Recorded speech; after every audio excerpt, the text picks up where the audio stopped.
So, in this class, we will see the peritoneum, which is a very important clinically oriented topic, and it is the important topic for the first MBBS students.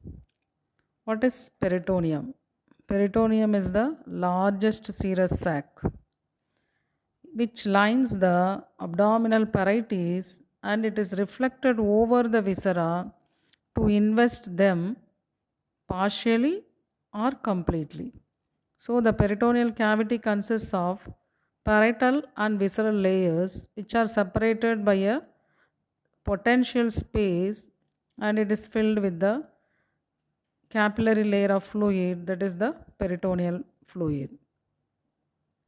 In male, this cavity is a closed sac, whereas in female, it forms an open sac because the pelvic peritoneum communicates outside through the pelvic ostia of the uterine tubes.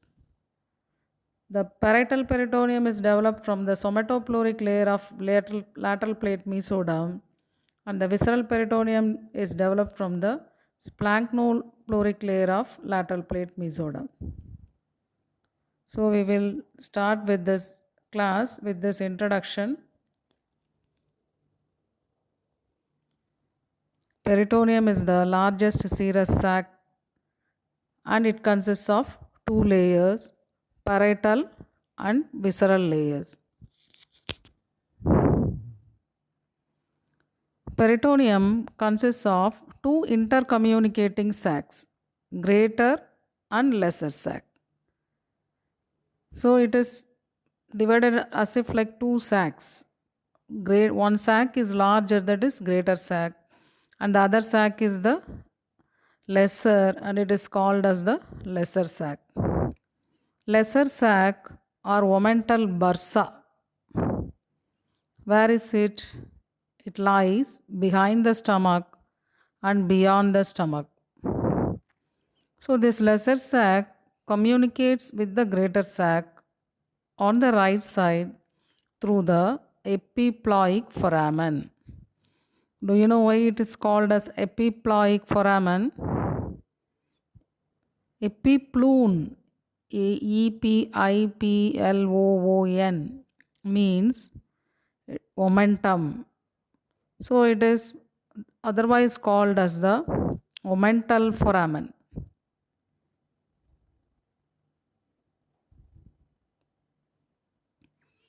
So you can see in this image. So this is the large sac is the greater sac, and the another sac is the lesser sac which lies behind the stomach and beyond the stomach. So this image shows this communication between the greater sac and the lesser sac, which is the omental foramen or the epiploic foramen. There are some other names for this foramen. Additus to the lesser sac, that means opening to the lesser sac, or foramen of Winslow. Foramen of Winslow.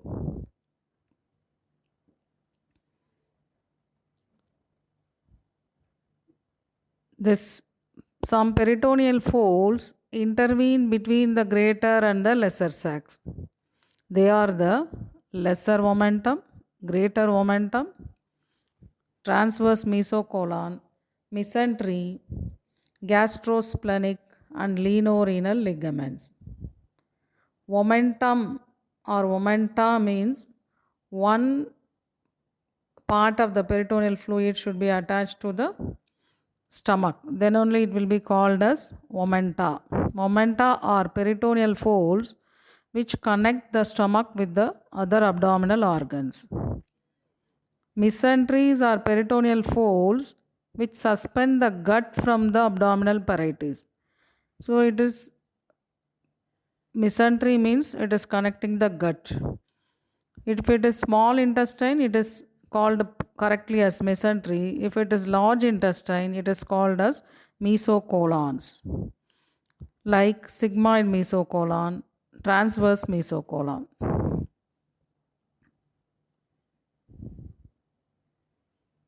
greater sac extends from the diaphragm to the pelvic floor, and it can be traced in the vertical and horizontal disposition. To understand the peritoneum, we have to trace this peritoneum either in the vertical direction or in the horizontal direction. So in this vertical direction, tracing extends from the diaphragm to the pelvic floor.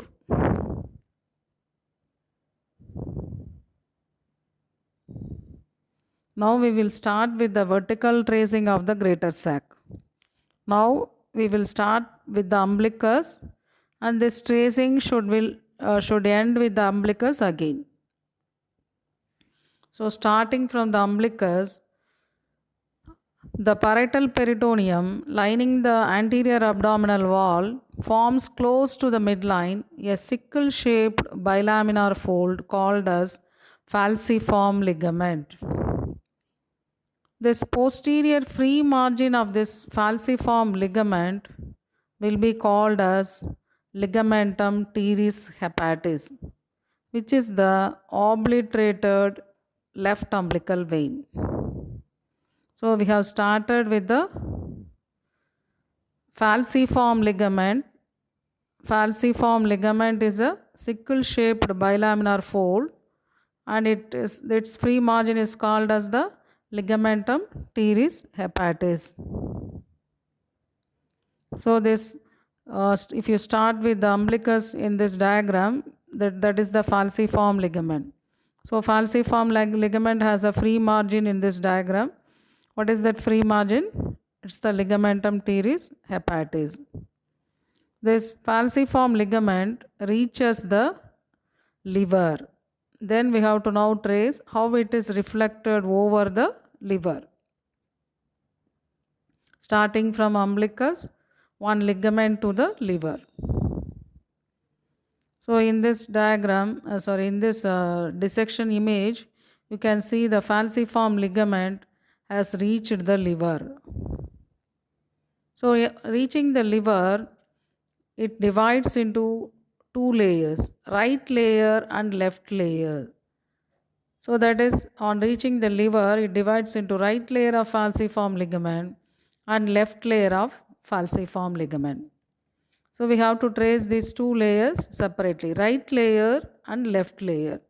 Right layer is continuous with the, so as we told, right layer is continuous with the superior layer of coronary ligament. So here in this peritoneum, when we tell coronary ligament, that connects the liver to the diaphragm. As if this falciform ligament, when it is attached to the liver, it divides the liver into anatomical right lobe and the left lobe.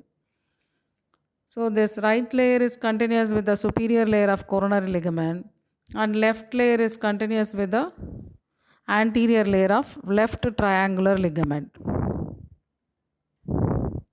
So this is the falciform ligament, which is dividing the liver into anatomical right lobes and the left lobes. So when you trace it above, they are continuous with the, on right side it is continuous with the coronary ligament, left side it will be continuous with the left triangular ligament. So left side it will have left side, and on the right side, if you see, we will have the two layers of coronary ligament, that is superior layer and the inferior layer. So this superior layer and inferior layers, when they fuse on the right side, it will be called as the right triangular ligament. So the falciform ligament reaches the liver, divides into two layers of coronary ligaments. The coronary ligaments will be again fusing to form the right triangular ligament. Now we have to trace this. So in this, if you again recall, from the umbilicus, falciform ligament reflected over the liver, then they diverge and form the coronary and triangular ligaments. Now this inferior layer of coronary ligament, if you trace it, it covers the anterior surface of a part of the right kidney, and then in this knot it is given that is the second part of duodenum also it covers. Then it is reflected to the right colic flexure. What is right colic flexure? Junction of the ascending and the transverse colon. So it is reflected like that. If you see the gap between this liver and right kidney, there is a pouch. So this inferior layer is reflected over the anterior surface of a part of the right kidney that will be called as the hepatorenal pouch or Morrison's pouch. So after covering this right colic flexure and then ascending colon and cecum and forming the right paracolic gutter, so that this gains entrance into the, you can see in this, after covering the right side of the colon, it enters into the pelvic peritoneal cavity, passing over the right pelvic brim. So this right side we have traced, and in this we have learnt the hepatorenal pouch or Morrison's pouch. This pouch is the very important pouch. If anyone is in the lying down position, then this pouch is the most dependent pouch, peritoneal pouch. When a person is ambulant or walking, Douglas pouch is the dependent pouch, and the pelvic pouches are the dependent pouches. But in this, if the person is lying down, then this pouch is the most dependent, so that the peritoneal fluid tends to collect in this pouch. So we have to remember this important hepatorenal pouch, which is the pouch between the liver and the anterior surface of the right kidney. Now we have to trace the rest of the peritoneum. The rest of the peritoneum covers the inferior surface and sides of the gallbladder, quadrate lobe, fissure for ligamentum teres, and the inferior surface of the left lobe of liver, including the left lip of the ligamentum teres and left wall of the fissure for ligamentum venosum. So that otherwise we can take this peritoneum covers the liver, then it is reflected. How it is reflected? On reaching the anterior lip of the porta hepatis and the fissure for the ligamentum venosum, then it is reflected as the anterior layer of lesser omentum. Omentum means a peritoneal fold, one side it is attached to the stomach. So this is the lesser omentum between the lesser curvature of the stomach and the liver. So this lesser omentum has a right free margin, and this lesser omentum, after it is attached to the lesser curvature, covers the anterosuperior surface of the stomach. This right free margin contains essentially the portal vein, bile duct, and the hepatic artery proper. So this right free margin forms the anterior boundary of the epiploic foramen. This lesser omentum is attached to the lesser curvature of the stomach and also to the proximal 2 centimeter of the first part of the duodenum. So that this lesser omentum will have two parts. What are the two parts? It is attached to the liver and stomach. That part will be called as gastrohepatic part, and the other part is attached to the duodenum and the liver. So that is will be called as duodenohepatic part. So this is how, on reaching the lip of the porta hepatis, so porta hepatis is shown in this picture. From this it is reflected to the lesser curvature of the stomach as the lesser omentum.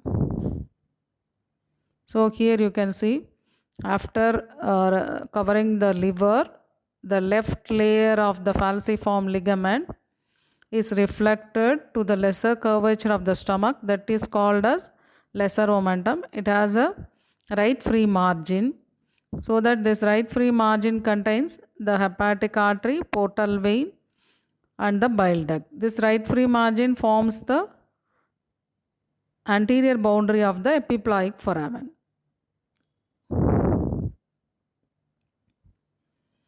This lesser omentum, after covering this anterosuperior surface of the stomach, it reaches the greater curvature of the stomach and proximal 2 centimeter of the duodenum. Then it is reflected as broad apron-like fold, greater omentum. So one omentum is lesser and another omentum is greater omentum. So this greater omentum overlaps the coils of the small intestine to variable extent, but how it is connected? Greater omentum, one organ should be stomach and another is transverse colon. So it covers the small intestines and it is attached to the transverse colon. It consists of 4 layers. So in this you can compare this 4 layers in the right side of the image. This blue color represents 2 layers, green color represents 2 layers. So the green color is the layers from the greater sac, blue color is the layers from the lesser sac. So greater sac layers will be first and the fourth. Lesser sac layers will be the second and the third. So it consists of 4 layers. In the left side of this, you can see the greater omentum, which is a broad apron-like fold. So if you become surgeons and open the abdominal cavity, this first important or first interesting peritoneal fold will be this greater omentum. The first layer of greater omentum is continuous with the fourth layer and both are derived from the greater sac. Second layer of greater omentum is continuous with the third layer and both are derived from the lesser sac. But with the onset of puberty, the second and third layers are usually fused so that there is no extension of the lesser sac. So this, in the vertical disposition we are seeing, first we saw the falciform ligament which was reflected to the liver. In the right side of the image you can trace it now. Again recall. Then it is reflected over the liver. After covering the liver, it is reflected to the lesser curvature of the stomach as lesser omentum, covering the anterosuperior surface of the stomach. Then it is reflected to the transverse colon as the 4-layered greater omentum. The anterior layer of lesser omentum, after investing the anterosuperior surface of the stomach, is continuous with the first and the fourth layers of the greater omentum and reaches the anterosuperior surface of the transverse colon along the tinea omentalis. If you see in the fetal life and early years of postnatal life, this fourth layer of greater omentum extends above the transverse colon and it's attached directly to the anterior border of the body of pancreas. Then it is reflected downwards and forwards to enclose the transverse colon in bilaminar fold of primitive transverse mesocolon. So that is in the fetal life and in the early years of postnatal life.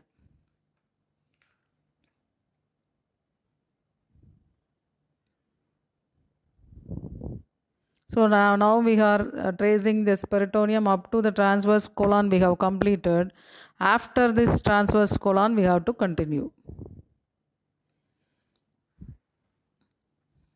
So the same thing, first and fourth layers reaches the anterosuperior surface of the transverse colon and that is forming the inferior layer of the transverse mesocolon. This covers this and inferior surface of the body of pancreas and posterior abdominal wall and continues with the right layer of the root of mesentery. So after this transverse mesocolon, this tracing continues as the right layer of root of mesentery. So this is the dissection. So in this you are seeing one in the upper part, what you are seeing attached to the transverse colon is the transverse mesocolon. Now after transverse mesocolon, it is reflected as the right layer of the mesentery, root of the mesentery, so that to enclose the all the coils of the small intestine. So in the same you can see after covering the transverse colon, then it is reflected as the transverse mesocolon, this greater omentum after attaches to the transverse colon, it continues as the inferior layer of the transverse mesocolon. After covering the inferior surface of the body of the pancreas, it is returning to the small intestinal coils as the right layer of the root of mesentery. If you see the mesentery in this picture, both the right layers and the left layers will be formed from the greater sac only. So first it is reflected as the root of the right layer. After enclosing all the layers, all the small intestine, it will be again reflected as the left layer of the root of the mesentery. So this mesentery invests the jejunum and the ileum. As I told, the right layer after investing the jejunum and ileum returns to the root as the left layer of the mesentery. This mesentery is a broad fan-shaped peritoneal fold and it is attached to the posterior abdominal wall, that will be called as the root of the mesentery. So this root, what is the root of the mesentery is, what is that mesentery, how it is attached to the posterior abdominal wall. How it is attached? Attached obliquely from the left side of the second lumbar vertebrae at the duodenojejunal flexure to the right sacroiliac joint at the ileocecal junction. So we are covering, we are tracing this peritoneum, started with the falciform ligament. After covering the liver as right layer and left layer, lesser omentum. Then after covering the anterosuperior surface of the stomach, greater omentum. After this greater omentum is attached to the transverse colon, then we saw the transverse mesocolon. Now it has traced up to the mesentery. So this is the, after you cut the mesentery, what you are seeing, the root of the mesentery. How it is extending, as we told, extending from the left to the right. Left to the right, it is extending. Left side, it is from the oblique, it is extending obliquely from the left side of the second lumbar vertebra at the duodenojejunal flexure to the right sacroiliac joint at the ileocecal junction. After investing the mesentery, then it is reflected to the sigmoid colon as the sigmoid mesocolon. From the lower part of the posterior abdominal wall, the peritoneum enters the pelvic cavity. At the pelvic brim, it is reflected as the sigmoid mesocolon. The sigmoid mesocolon is inverted V-shaped. That's how it is attached to the posterior abdominal wall. So in this you can see this on the right side of the image, you can see inverted V-shaped attachment of the sigmoid mesocolon. So in the left side of the image you can see the mesentery and the sigmoid mesocolon. So this peritoneum tracing, we have traced the entire abdominal organs up to the sigmoid colon as the sigmoid mesocolon. Now this peritoneum enters the pelvic cavity. So as we told in the beginning, we are tracing vertically. We should start from the umbilicus. After covering all this, then again it reaches the umbilicus, this tracing. So now it has covered all the organs in the abdomen. It has reached the pelvic cavity. Pelvic cavity, it has reached the posterior or rectum. It covers sides and front of the rectum in the upper third and the front of the rectum in the middle third. So this peritoneal reflection on the rectum is common for both males and the females. After covering the rectum, it differs in the male and the female. So in the male, from the rectum, it is reflected at the upper ends of the seminal vesicle to the upper part of the base and superior surface of the urinary bladder. It will be called as the rectovesical pouch. It is 7.5 centimeter above the anal orifice.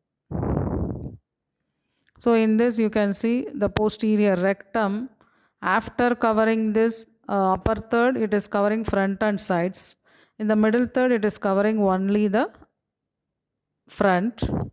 Then it is reflected at the upper end of the seminal vesicles to the urinary bladder. How it is reflected? Upper part of the base. Base means that is the posterior surface of the urinary bladder. Then it is reflected to the superior surface of the urinary bladder. And that pouch is called as the rectovesical pouch. So in females it differs. What is that viscera in between bladder and the rectum is the uterus. So this covering of the rectum is common in the female also. After covering this rectum, it is reflected to the upper 1/4 of the posterior wall of the vagina and the supravaginal part of the cervix. So it is reflected to the vagina, upper 1/4 of the posterior wall and to the supravaginal part of the cervix, then to the posterior surface of the body of the uterus. Then it will be called as the rectouterine pouch. That is otherwise called Douglas pouch, 5.5 centimeter above the anal orifice. After covering this uterus posterior surface, then fundus to the anterior surface of the bladder, then it will be reflected to the urinary bladder. So that will be called as utrovesical pouch. So in this you can see the uterus is in the middle between the rectum and the uterus. That pouch is called rectouterine pouch or Douglas pouch, and between the uterus and the bladder that pouch will be called as the utrovesical pouch. So in this image also you can see clearly diagrammatically how the peritoneum is reflected as the greater omentum, transverse, mesocolon, mesentery, then the sigmoid mesocolon, then enters the pelvic brim. So the same, the uterus, rectum and dissected specimen, so that these specimens may be kept for your exams in the practicals. That posterior most is the rectum, next is the uterus, and the front is the urinary bladder. So after covering this pelvic viscera, so it has covered now pelvic viscera. What are the pelvic viscera the peritoneum has covered? It has covered differently in males and females, and it has covered different parts of the viscera, not completely. In the rectum, if for example, if you see, it covers front and sides of the rectum in the upper 1/3. In the middle 1/3, it covers only the front. Like that, if you come to the urinary bladder, it covers the posterior surface of the urinary bladder and superior surface of the urinary bladder. In the uterus, starting from the posterior wall of the vagina, vaginal supravaginal part of the cervix, and even the posterior surface of the uterus, fundus of the uterus, then it covered anterior surface of the. So it has covered varied parts of the pelvic viscera. Now, after covering all these pelvic viscera, if you trace this peritoneal folds, they reach the umbilicus, so that we will see in the midline median umbilical fold. Then on either sides medial umbilical folds, and on the lateral sides you will see the lateral umbilical folds. What is this median umbilical fold? Median umbilical fold is over the median umbilical ligament. A pair of medial umbilical folds contain the obliterated umbilical arteries. A pair of lateral umbilical folds, they overlap the inferior epigastric vessels. The peritoneal depressions between this median and medial umbilical folds will be called as supravesical fossa. And between the medial and lateral umbilical folds will be called as medial inguinal fossa. So that in that image, I think you can observe all these 5 folds and all the fossa. So the same how it is reflected to the umbilicus in the last. So we have covered this, we have completed this vertical tracing of the peritoneum or vertical disposition of the peritoneum, which is an important topic but difficult to understand. I have tried to explain with various dissected images and diagrammatic images, starting from the umbilicus, falciform ligament, then covering the liver, lesser momentum, then after covering the lesser momentum, after covering the anterosuperior surface of the stomach, greater momentum, then the greater momentum attaches to the transverse colon, then it is attached to the pancreas, body of the pancreas as the transverse mesocolon, then it is reflected to the small intestines as the mesentery, after the mesentery, sigmoid mesocolon, then it is reflected over the pelvic viscera. After covering the pelvic viscera, it is reflected to the umbilicus as 5 umbilical folds.